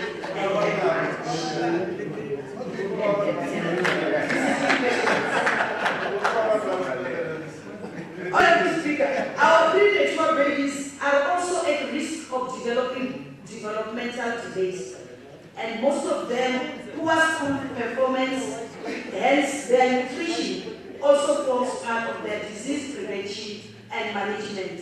It's quite critical. That is why the department initiated what we call breast milk bank, an approach which was meant to breastfeeding for at least first 6 months, because grade 12 results start during the first 6 months. Research is there. Babies who have been breastfed exclusively for 6 months perform very well at exam. It is there as a research. That is why, as a department, for those premature babies who did not have, who could not start from for whatever reason, any baby who could not get the breast milk, we made history in this province when we established our first ever breast milk bank in Mountway in 2016. Since then, 2019, we established the second breast milk bank in Skukune. The aim to make sure that Skukune one day gets to lead this province in terms of results. It is my pleasure to announce that the bid for a breast milk bank, other two, will be established this year before end of June. Litala Hospital for Mopani and Mopani Hospital for Waterberg. Venda will be the last one for obvious reasons. But this other district will be receiving this breast milk bank. Dr. Uma, honorable members, our President General, must be smiling in his grave when he sees that just in the past 6 months, from just these two facilities, more than 350 premature babies benefited from these two existing breast milk banks. We also must take this opportunity and thank all the donor lactating mothers and call upon all mothers with capacity to donate breast milk to do the right thing. Let's do more together. Honorable Speaker, whoever thought that a rural province such as Limpopo will have a magnetic resonance imaging unit? That machine that can diagnose almost anything and everything. Yet here we are. Change is possible. Honorable Speaker, during the past year, we commit in this House that the department undertook to procure the 2 magnetic resonance imaging units for Mount Wayne and Petersburg Hospital. The department was able to deliver on both these units, training and commission. It's currently underway. Therefore, Honorable Speaker, that waiting time shall be reduced from 4 months to less than 2 months, and shall allow continuity of service in case one machine breaks down, thus making access to healthcare to be continuous. It is worth mentioning, in 6 years of existence, it has never had an MRI. We have made it possible through the ANC-led government that, in line with the decentralization approach towards specialized healthcare services, Mountway, I challenge all of you who have a loved one whose access to cancer treatment is a basic human right. And unfortunately, it is so expensive that our people cannot afford it. As the department, we have committed in this August House that we are going to put much more investment in life-changing, high-technology equipment towards diagnostic and therapeutic care. We are proud to report to you, honorable members, that we have delivered on our commitment of installing a gamma camera in nuclear medicine. Furthermore, a brachytherapy unit, which was installed in the radiation oncology unit, and this is a combined investment, honorable Mureki, of 17 million. This is in addition to the renovation and expansion of the existing oncology unit in the Petersburg Hospital. The investment in this area demonstrates the total commitment of our ANC-led government to improve not only access, but also quality of care for patients suffering from different. Has already procured the second Linac machine, which will be delivered in the coming financial year, and it will be funded through the National Tertiary Services Grant, the NTSG, to increase the oncology unit speedily before cancer spread to the other parts of the body. Honorable Speaker, the current situation of having only one Linac machine simply means longer waiting time for patients for the much needed life-saving intervention which will stop cancers from progressing. It is also worth mentioning, Honorable Speaker, that the province of Limpopo has never had a machine which we call positive. Even those, Honorable Members, we refer all our patients requiring PET scan to Gauteng. The most painful situation that we have to deal with on a daily basis is when our patients travel all the way just to be turned back without the treatment for whatever reasons. Moreover, we are only allocated 4 patients a week. In patients, they will not be able to see you. The entire population of 6 million. This is understandable, given the fact that Gauteng has its own huge burden. This is about to be news of the past, because as a department, our own PET CT scan of the total value of 52,262,141 rands 71 cents. Maintenance. The infrastructure alterations are underway, and by the end of May, this PET scan, honorable members can go and see it. It will be in days of a patient from as far as Majene village in Palabulwa, from Majakatini village in Musina, from Liulu village in Makutama, from Hasilika in Palam, would have to travel for at least 2 days because they must come to Petersburg. We prepare them, they go to Gauteng, and they are told they can't be attended. Change is indeed possible. 3 years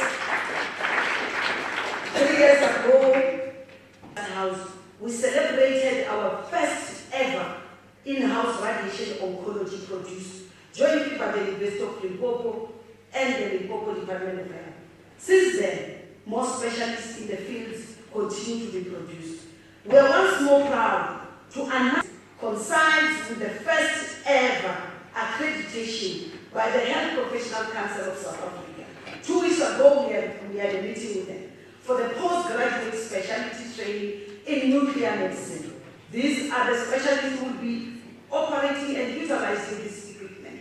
Since attaining this license to train by the end, we receive it by the end of 2023. We have already, Honorable Emregi, appointed our first ever trainee specialist doctor in the field right here in Limpopo. She's also in our midst, Dr. Vuyelo Sambo. She's going to be the first ever in-house produced nuclear medicine specialist.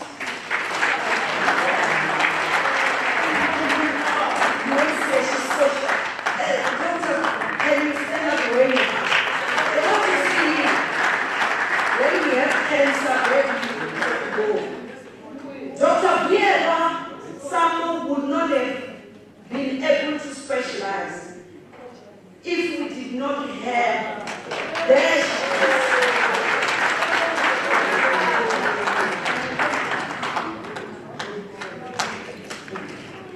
honorable members. As I've indicated, she will be the first homegrown nuclear medicine specialist. Madam Speaker, I see her. I am afraid. No komisa kutinikela kayina.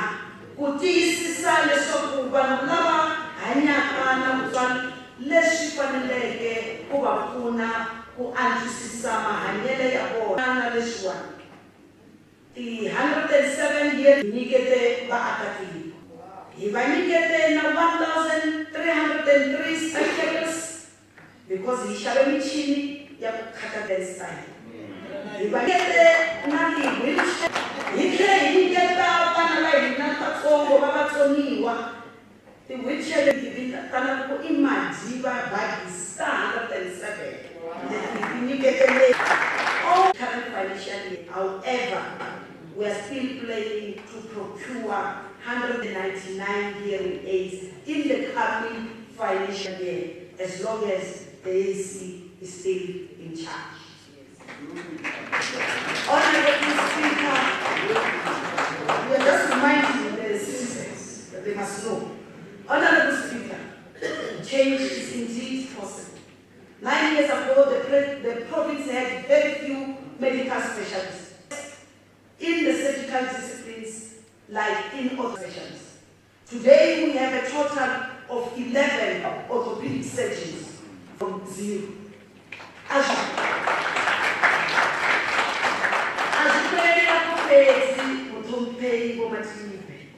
Zvazvino ropiwa tendero ya kufundedza madhokotera avorime kuti vakone kuva madhokotera azvipenchere zvamarama.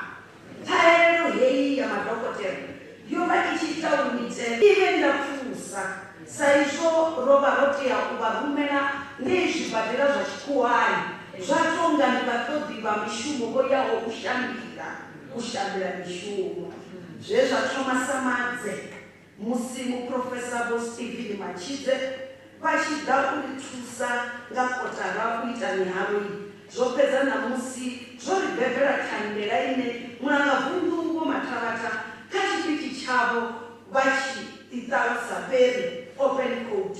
Rural health matters has contributed significantly towards reducing the surgical backlog and taking quality health care to the people. Close quote. Today, we have seen different specialties rotating every month across rural hospitals, performing operations done in the rural hospitals.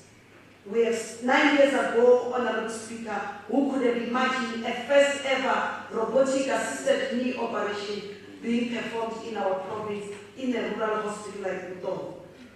As of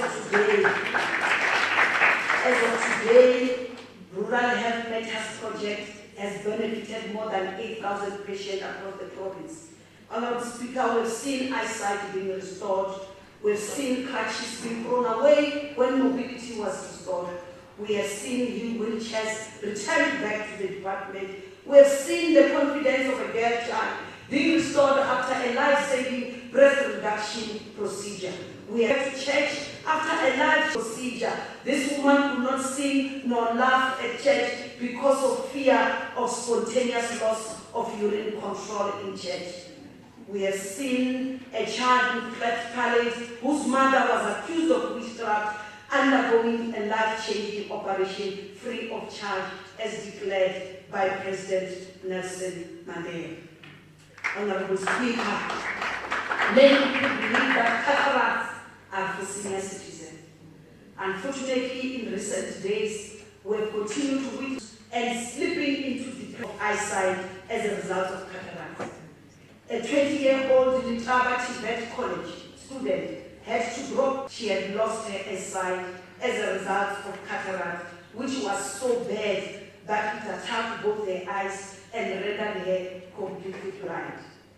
The story of Sarah Mulimat was so painful. I met her 2 weeks ago on the Saturday of 16 March 2024. At that time, she could not see me, but only heard my voice. And I committed that your eyesight will be restored. Today, I was welcomed by her at the door. I could not recognize her. She's my special guest. She had no assistant. Her eyesight has been fully restored.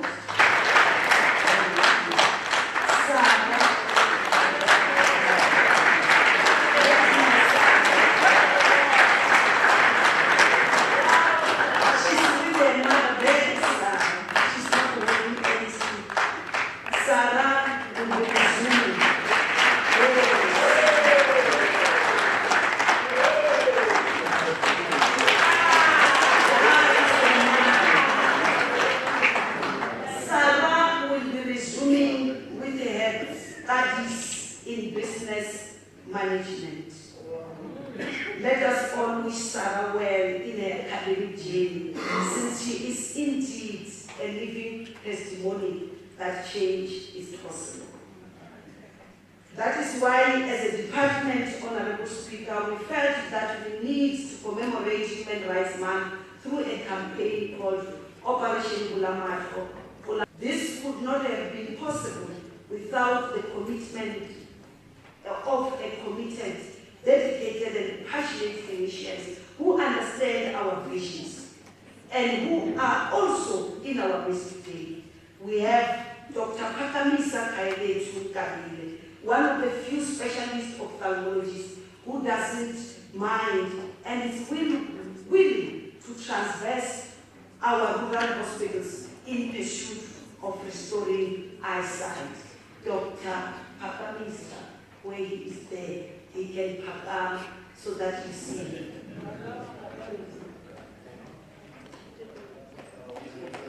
There.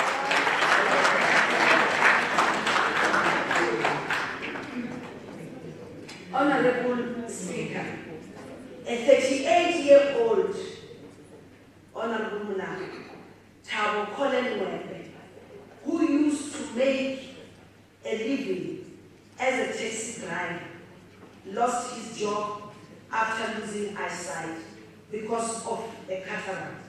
He is also with us today to witness that the ANC-led government cares about his people, because he's one of the 371 whose eyesight were restored in these past 3 weeks as we commemorate Human Rights Day. Comrade Thabo, I was taking a picture with him. He could see me now that his eyes is restored. He will be going back to try this.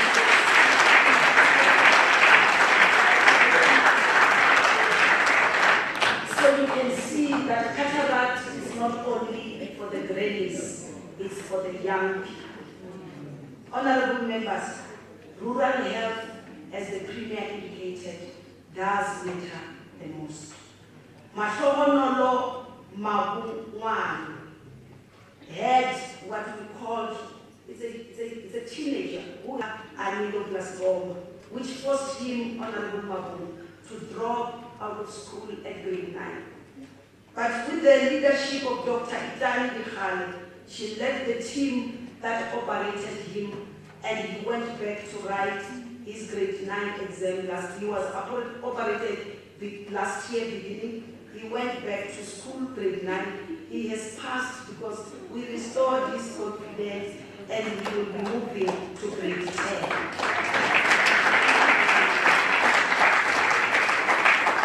And this is one we can show you the pictures before and the pictures after. Honorable, further remind ourselves what President Eddie Kuma instructed us again during this same address, when he said we should work for open quote, the training of Africans in medicine, surgery, and public health. He prophesied in 1941, but inspired by him, South Africans witnessed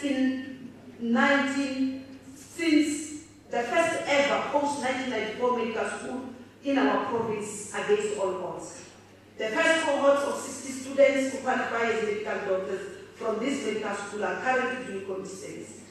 Many thought this progressive initiative will never see the light of the day. As we speak, in our recent meeting 2 weeks ago at the Department of Health at the University of Limpopo and the Health Professional Council of South Africa, with the assistance of Morei to give us more money to appoint specialists, it was agreed just 2 weeks ago on a recommendation to increase the annual first year intake from 60 to 80 students. This simply means who from Uleji will not be forced to travel to as far as Cape Town, Bloemfontein or Durban in a quest to study medicine, but will just short left to the University of Limpopo, Mangwe, to become a medical doctor. Honorable Speaker, this undergraduate medical training program could not have been made possible without the HPC SSA registered specialist. It is for this reason that as the department will continue to embark on an active recruitment and retention process. In our midst today, we are blessed to have Professor Nyawele Chiflaro. He is the first ever black pediatric surgeon in the country. He has produced many pediatric surgeons. Prof. Chiflaro will spend most of his years in Gauteng. It's one of those academic specialists, those academic researchers, those surgeons whom we have to celebrate. He has decided, after we pursued him, to join the winning team, the team dedicated to make change, and that change is indeed possible. In May 2023, when the Health Professional Council visited us and evaluated our postgraduate training, this outcome was made possible by the presence of Professor Chiflaro, where it was recommended full accreditation of 10 clinical departments and conditional accreditation of 8 clinical departments. So 18 different, not 18 specialists, different types, meaning you counting, gynae, obstetrician, or whatever. It has never been there. It's going to happen coming from now onwards. The presence of Professor Chiflaro and many more, like I forgot Dr. Boshoman for nuclear medicine. Professor Boshoman is also one of our new recruits who's with us, who has studied overseas, but both of them, their children, they are sons of the soil. We have just asked them to come back and build their medical school and their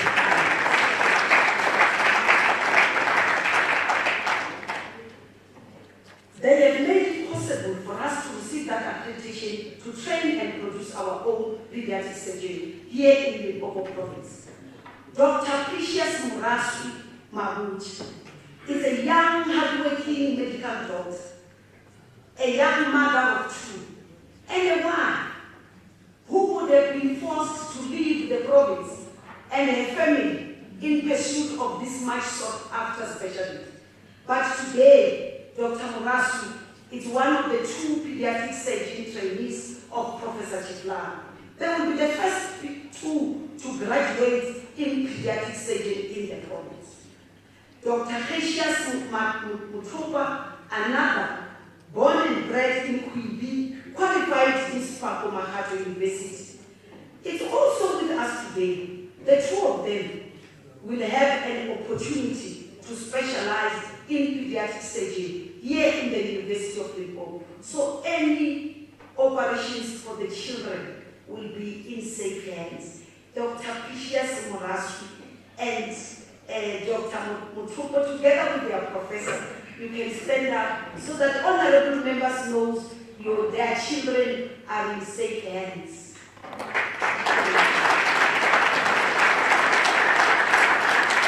And Professor Boshoman is available.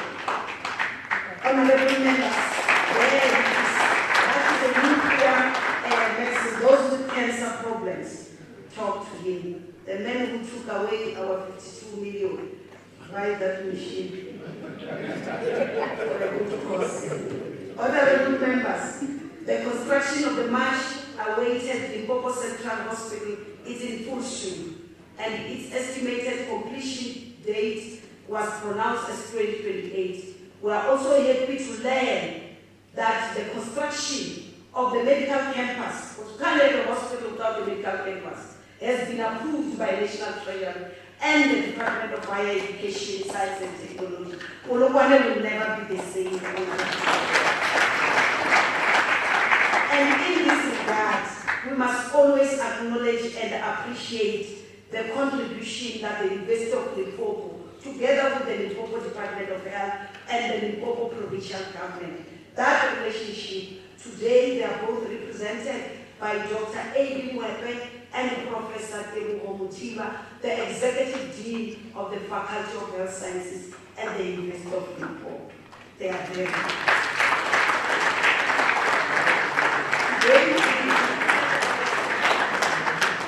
We make sure, Honorable Muredi, we bring evidence because the Romato will just COVID-19 pandemic confirmed that what we already know, that there is no alternative to healthcare infrastructure,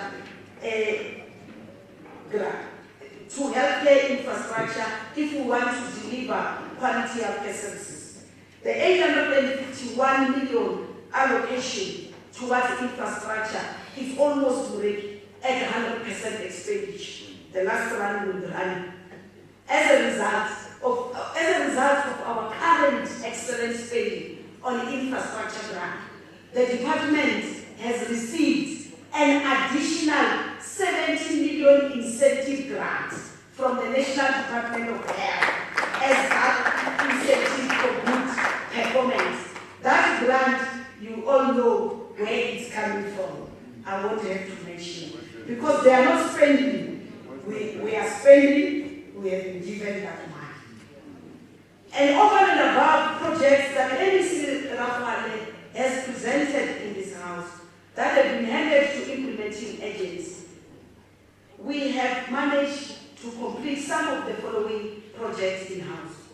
It will please to know you that the nursing college is back in operation. Our students are now in classes. Phase 1 and Phase 2 students accommodation have been completed in Giyani campus. And more will be done to develop the college to a modern and a vibrant institution that will deliver in the best way possible.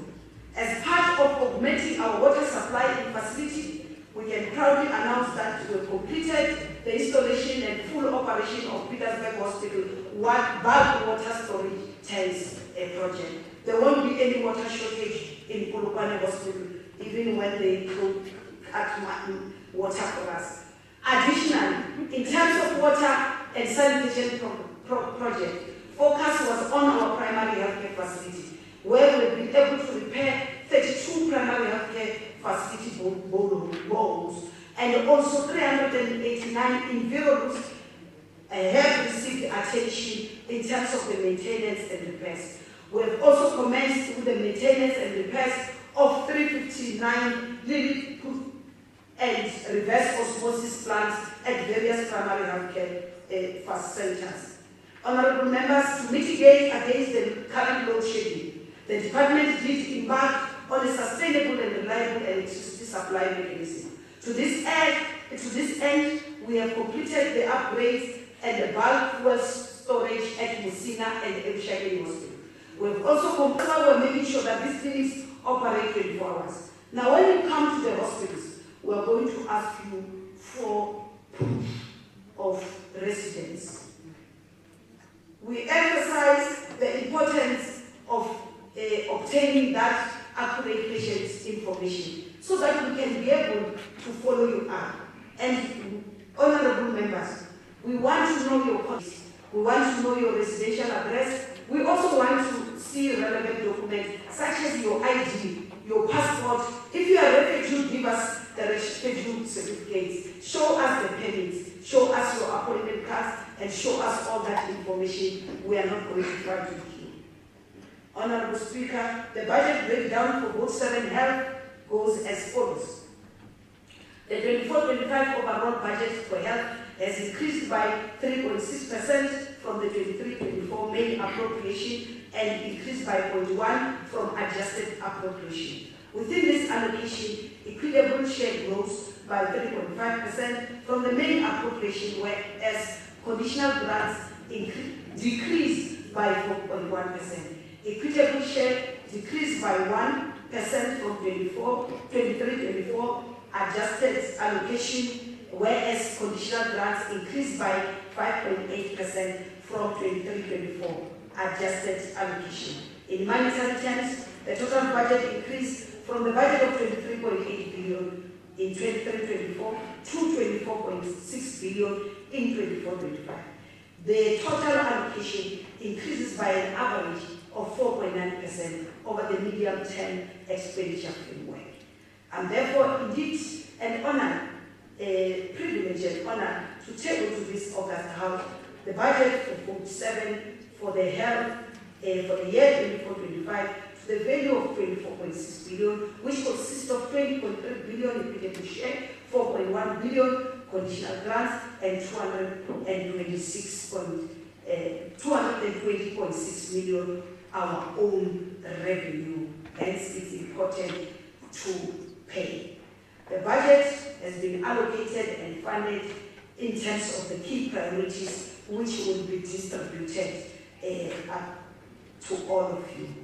Honorable Speaker, let me also take this opportunity to thank our Honorable Premier, Dadechuku Matawata, for having trusted me with such enormous responsibility of leading a department that is as complex as the Department of Health.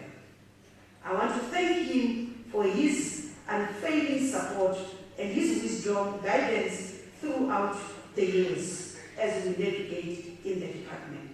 And also, I must appreciate my colleagues, not singling any one of them, but Moreki trooping all of them. All of you for supporting us in our work, because health cuts across all the departments. I'm also grateful for the confidence and support that we get and continue to receive from the Premier in making sure that we deliver quality healthcare services in our facility and utilize our budget allocation responsibly.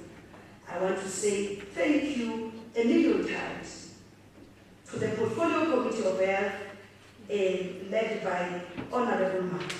Your monitoring and oversight, coupled with your constructive criticisms, which is also understandable so, aimed at improving quality health care to our people. And the advice that you continue to make us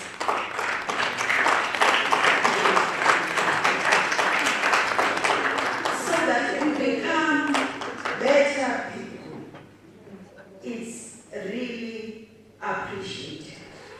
We must also thank Honorable, with that painful tone, Honorable Silamle, the head of SCOP, with that painful tone, he said, do you understand what that is?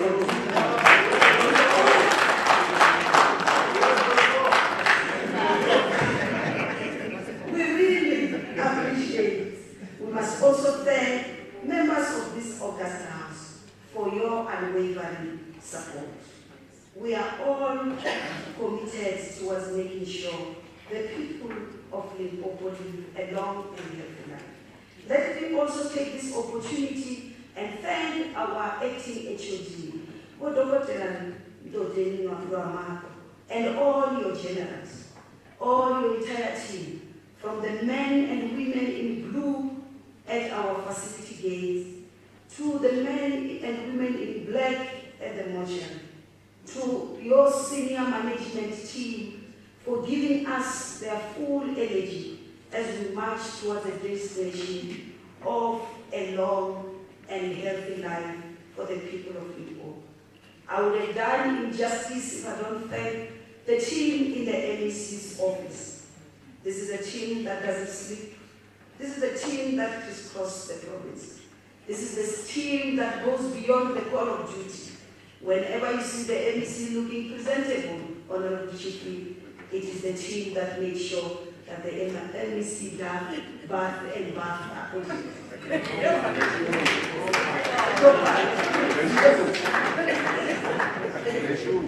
To my surviving parents, my mom, Muhammad, Mashao, Barry, Mashao, where would I be if it was not for you? Your continuous support, where, despite the fact that you have raised us, you continue to help us to raise our children. And that motherly support, I can never get it anywhere. I'm still a little friend who survived by the best will when I see him. To my siblings who continue to be deputy mothers, to my daughters, I say thank you very much. And to my two daughters, I want to appreciate that finally you begin to understand. One of them is celebrating her 18th birthday today, and I'm dedicating this speech to her so that she can understand that her mother must be shared with the people of Limpopo.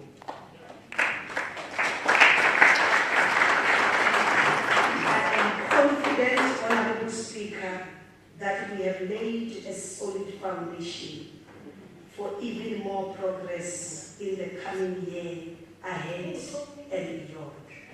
In closing, I would like to borrow from our sitting President of the Republic of South Africa, President Cyril Ramaphosa, who said in his closing remarks at the signing of the Presidential Health Compact in 2019 at the Dr. John Mukari Academic Hospital in Hanang, Botswana, open quote, "Our mission is to reform healthcare to make it better suited to the needs of an ever-growing population.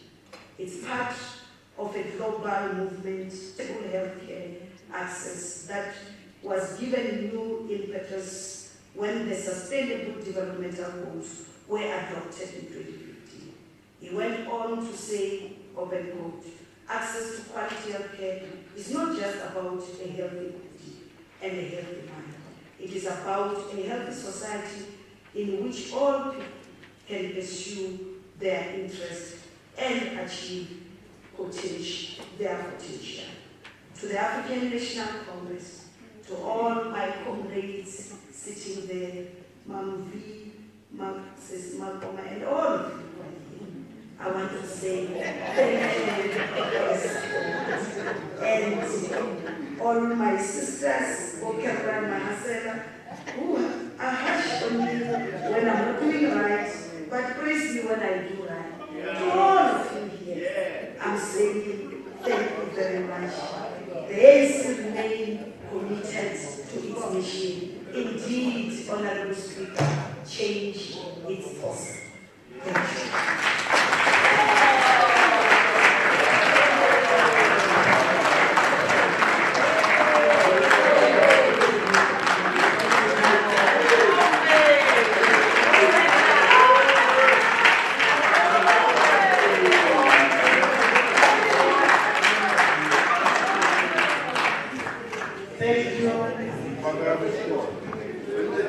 Thank you, Honorable MEC. Thank you, Honorable MEC Namachuba. The budget speech, together with its supporting documents, are referred to the Portfolio Committee on Health for consideration and to report back to the House. Thanks very much. We'll then move to item 8, announcement. Thank you very much, Honorable Speaker. The lunch is set as a Bolivarian. Thank you, Honorable Deputy Speaker. The House is adjourned to Thursday, 28 March 2024 at 10 hours in the Purwani Municipal Council. Thank you very much.